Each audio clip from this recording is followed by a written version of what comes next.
Chegou a hora da gente falar um pouquinho sobre o mercado de proteínas. Na primeira metade de agosto, a exportação de carne bovina brasileira cresceu quase 25% em relação ao mesmo período do ano passado. Isso mesmo diante do cenário desafiador após o tarifaço aí dos Estados Unidos. Vamos entender melhor todo esse movimento na minha conversa de agora ao vivo com o consultor de mercado da Scott Consultoria, Felipe Fabbri. Felipe já está conectado com a gente, dividindo tela. Oi, Felipe. Primeiramente, uma boa tarde para você. Seja bem-vindo aqui com a gente. Tudo bem? Olá, Felipe. Uma boa tarde a você e todo mundo que está aí nos acompanhando. Tudo certo por aqui, graças a Deus. Vamos conversar um pouquinho sobre esse mercado. Vamos lá, Felipe. Então, de acordo aí com o Centro de Estudos Avançados em Economia Aplicada, né, o CPEA, lá da USP, a média diária de embarques de carne in natura foi de 12.300 toneladas, 2,5% acima da média de julho, mês que teve exportação recorde. Queria que você ajudasse a gente a entender o que justifica esse cenário tão positivo nessa primeira quinzena do mês de agosto. Tá. Felipe, vamos lá. A Secretaria do Comércio Exterior, a SECEX, ela trouxe esses dados parciais ontem, tá? E ela apontou para 13,3 mil toneladas de média diária embarcada em agosto até o momento. Então, há um fluxo de compras maior do que o de julho e maior do que o de agosto de 2024. Para se ter uma ideia, nós somando aí todo o período computado até então, nós embarcamos 213 mil toneladas de carne bovina in natura, considerando que ainda há alguns dados para a gente computar e o agosto de 2024 foi o melhor mês da exportação. Para o mês de agosto, ele somou 217 mil toneladas, já dá para a gente dizer que esse ano nós temos o melhor mês de agosto. E, além disso, a gente deve superar, caso o ritmo de exportação se mantenha pelos próximos 5 dias, os dados parciais ali estavam com 16 dias de agosto, 16 dias úteis computados, a gente espera que mais 5 dias sejam adicionados. Se confirmado aí esse ritmo de 13,3 mil toneladas por dia, a gente deve superar julho desse ano, que foi o melhor mês da história para um único mês, considerando toda a série aí para o setor exportador, somando quase 280 mil toneladas de carne bovina in natura.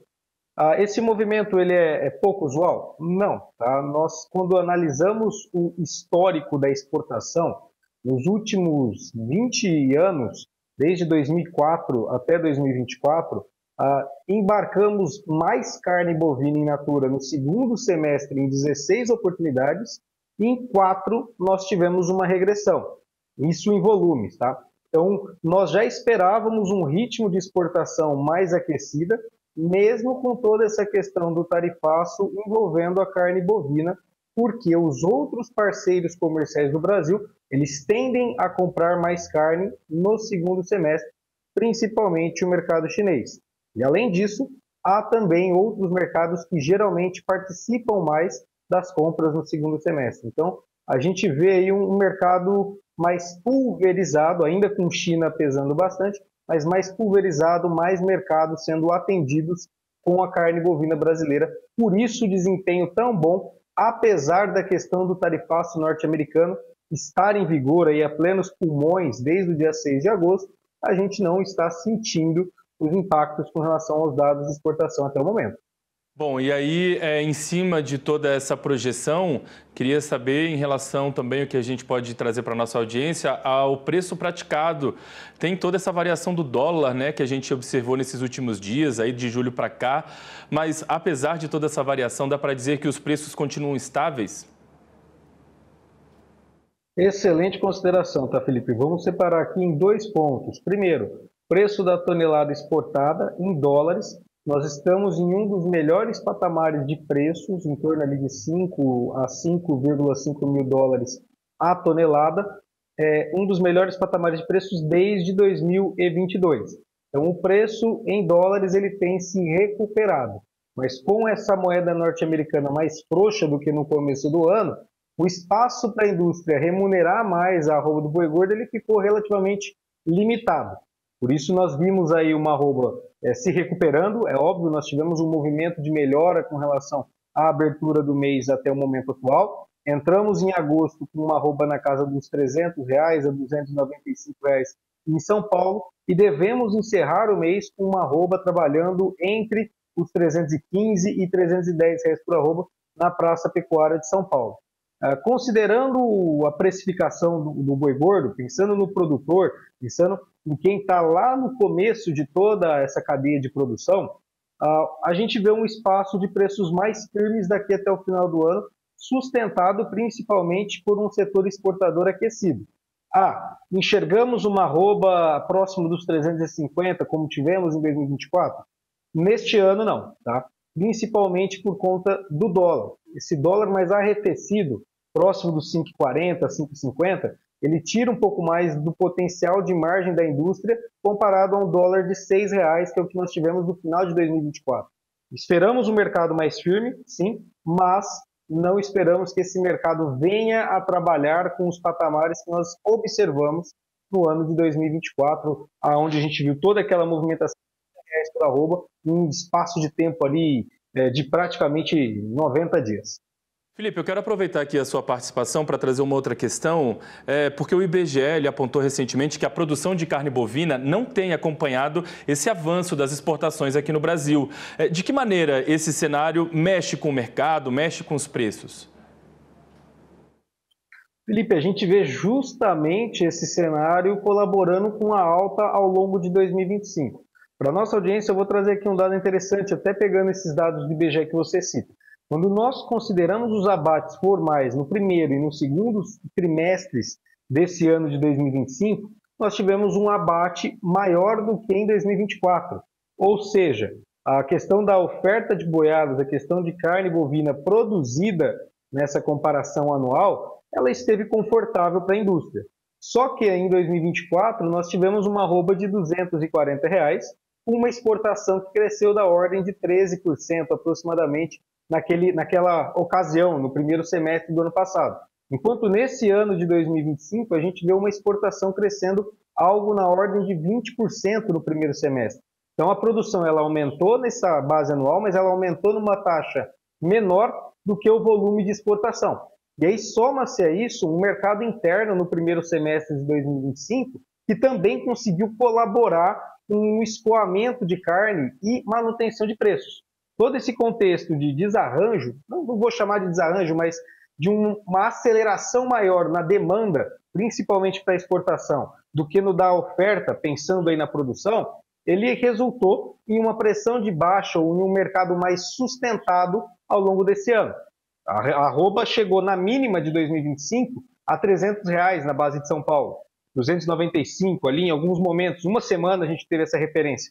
Então isso mostra um mercado que foi muito favorável do lado aí da questão do pecuarista em sustentar os preços, remunerar a cadeia como um todo, com a exportação sendo o carro-chefe principalmente. Enquanto isso seguir acontecendo e quando a gente leva em consideração o ano de 2026, cuja nossa expectativa é de redução de oferta de abate de bovinos e, consequentemente, de carne bovina, a nossa expectativa é de que esses preços da arroba, se o ritmo exportador se mantiver aquecido como tem sido, e acreditamos que isso é o que vai acontecer, há espaço para que essa arroba trabalhe mais firme ao longo do ano que vem. E aí a questão do dólar ele vai ter um peso importantíssimo para a gente ver até onde talvez essa cotação possa chegar. Felipe, eu quero aproveitar ainda a sua participação e já que a gente está falando sobre mercado exportador, mercado internacional, eu li que pela primeira vez aí 3 das maiores potências produtoras de carne bovina, que Austrália, Brasil e Estados Unidos, né, eles estão aí mais ou menos na mesma fase do ciclo pecuário e vão entrar juntos no ciclo negativo. Quero saber se você tem também esse entendimento, essa análise e saber qual o impacto que isso pode trazer quando de fato essas 3 potências entrarem no ciclo negativo da pecuária. Perfeito. Vamos lá. Felipe, a questão do ciclo negativo que a gente chama aqui é na fase de retenção de matrizes, tá? Então, o que tende a acontecer? A oferta de bezerros, ela tende a estar bem menor do que nos anos anteriores, reflexo do descarte de matrizes que os países têm acompanhado, têm assistido nos últimos anos, e isso faz com que ocorra um processo natural de retenção pelos produtores para a produção dos bezerros. Então, a expectativa hoje no mercado internacional é que isso aconteça pela primeira vez na história, dentre esses 3 países, Brasil, a questão de Austrália e Estados Unidos, tá? E se isso realmente se confirmar para o próximo ano, pensando em 2026 até 2027, seria um fator altista a cotação da arroba do boi, não só no mercado interno, como no mercado internacional. Então, os compradores lá fora, eles vão ter um cenário de preços maiores da carne bovina, uma maior dificuldade em pagar mais em conta por esse produto, independente do fornecedor, né? E levando em consideração o Brasil como referência, a gente passa a ter aí um quadro, na nossa visão, bem oportuno. Por quê?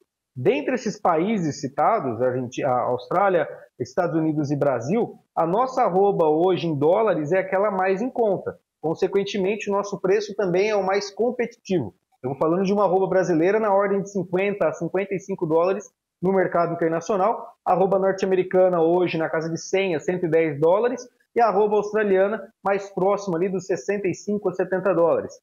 Com um movimento de retenção de matrizes nos 3 países, a expectativa é que a arroba na moeda local ela ganhe sustentação e a questão cambial passe a ter um peso maior na precificação. Nós tivemos uma alta de quase R$100 na arroba no intervalo anual, mas a nossa arroba em dólar praticamente não avançou nessa base anual. Então, isso passa a colocar o Brasil, na nossa visão, com um cenário bem oportuno para exportação. Claro que para o mercado interno há um peso relevante nesse contexto, porque a carne tende a ficar menos acessível, mais onerosa ao consumidor doméstico, mas olhando para o setor exportador, a gente vê com bons olhos para o mercado brasileiro, abre-se aí um espaço onde os concorrentes vão ter preços maiores, a nossa carne entra com um preço em real mais em conta, mas em função dessa questão cambial, um potencial de acessar mais mercados. A gente tem visto, inclusive, esse ano, com uma movimentação muito importante na abertura de mercados ao Brasil. Muito bem, Felipe. Olha, eu quero agradecer demais a gentileza de ter conversado com a gente aqui hoje no AgroTarde. Quero desejar aí uma ótima semana para você. Em breve a gente volta a conversar sobre novos assuntos por aqui. Obrigado, Felipe. Prazer é nosso estar aqui conversando com vocês. Estamos sempre à disposição. Valeu, até a próxima.